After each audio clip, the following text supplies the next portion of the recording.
এখনো মানুষ রাস্তায় গিয়ে সরকারি টেটের পরীক্ষা এবং মাদ্রাসা নিয়োগে যে দুর্নীতি হয়েছে, টেট দুর্নীতি বা আপনাদের এসএসসি দুর্নীতি, অনেক রকমের দুর্নীতির জন্য মানুষ এখনো রাস্তায় নামছে, বিক্ষোভ করছে। মানুষের স্বাস্থ্য পরিষেবা মানুষ ঠিক জায়গায় পাচ্ছে না, নারী সুরক্ষা একটা বড় ইস্যু। এই সকল ইস্যুকে যদি মানুষ সামনে রেখে ভোট দেয়, সেখানে মানুষের মতামত যেটা হবে সেটা আমাদেরকে মেনে নিতেই হবে। এখন 2026-এ দাঁড়িয়ে যে ইস্যুগুলো আমাদেরকে সামনে নিয়ে আসা দরকার, দিল্লিতে আপের পরাজয় এবং তারপরে আমাদের যে রাজ্য সরকার মমতা বন্দ্যোপাধ্যায়, ওনার মুখে কিন্তু উল্টো সুর শোনা যাচ্ছে। একলা চলো নীতির কথা উনি বলছেন।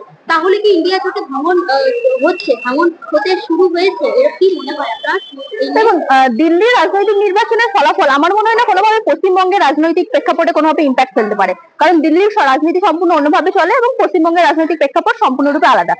এবং যেখানে কি ইন্ডিয়া জোটের কথা বলবে, ইন্ডিয়া জোট সম্পূর্ণ সমন্বয়ভাবে আমাদের ভারতবর্ষে শুধুমাত্র ভারতবর্ষ থেকে বিজেপিকে তাড়ানোর জন্য বা ভারতবর্ষ থেকে বিজেপিকে ক্ষমতাচ্যুত করার জন্য ইন্ডিয়া জোটে আবির্ভাব হয়েছে। এবং সেখানে শুধুমাত্র মমতা ব্যানার্জি একা নেই বা আম আদমি পার্টি এখানে সেখানে ভারতবর্ষের অন্যান্য যারা সংবিধানকে মান্যতা দেয়, যে সকল রাজনৈতিক দল বা সংবিধানকে মেনে চলে যে সকল রাজনৈতিক দল, তারা যাতে ভারতবর্ষ থেকে সংবিধান বিরোধী বিজেপিকে সরাতে যেতে পারে, ভারতবর্ষের মানুষের সাংবিধানিক অধিকার যাতে পর্যাপ্ত পরিমাণে পেতে পারে, মানুষের অধিকারকে সুরক্ষা করা যেতে পারে, এবং আমাদের সংবিধানের যে বেসিক স্ট্রাকচার বা সংবিধানের যে মূল কাঠামো, সেই মূল কাঠামোর বিরুদ্ধে যে রাজনৈতিক দল ভারতবর্ষে রাজত্ব করার চেষ্টা করবে, তাদেরকে ভারতবর্ষের গণতন্ত্র থেকে সরানোর জন্য ইন্ডিয়া জোটে আবির্ভাব হয়েছিল। এবং সেখানে বিভিন্ন রকমের দল সেখানে বিভিন্ন রকমের আছে, এবং শুধুমাত্র দিল্লির রাজনৈতিক নির্বাচন কখনো পশ্চিমবঙ্গে তার ফলাফল ফেলতে পারে না, কারণ সেখানে সম্পূর্ণ অন্য রকমের ইস্যুর উপরে ভোট হয়। মানুষের ভোটের যেই বিষয়গুলোর উপরে মানুষ ভোট দিয়ে থাকে সেগুলো সম্পূর্ণ অন্য বিষয়। যেমন দিল্লিতে আমরা দেখে এসেছি এনভায়রনমেন্টাল পলিউশন বা পরিবেশের যে পরিবেশ দূষণ একটা ভীষণ বড় একটা ইস্যু ছিল দিল্লির নির্বাচনে এবার, যেখানে গিয়ে আম আদমি সরকার কোথাও একটা গিয়ে ব্যর্থ হয়েছে।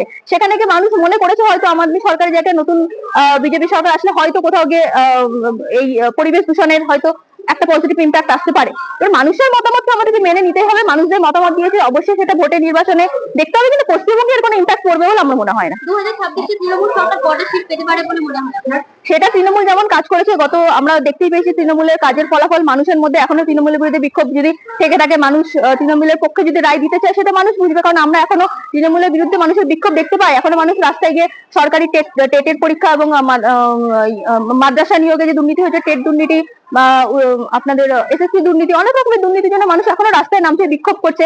মানুষের স্বাস্থ্য পরিষেবা মানুষ ঠিক জায়গায় পাচ্ছে না, নারী সুরক্ষা একটা বড় ইস্যু।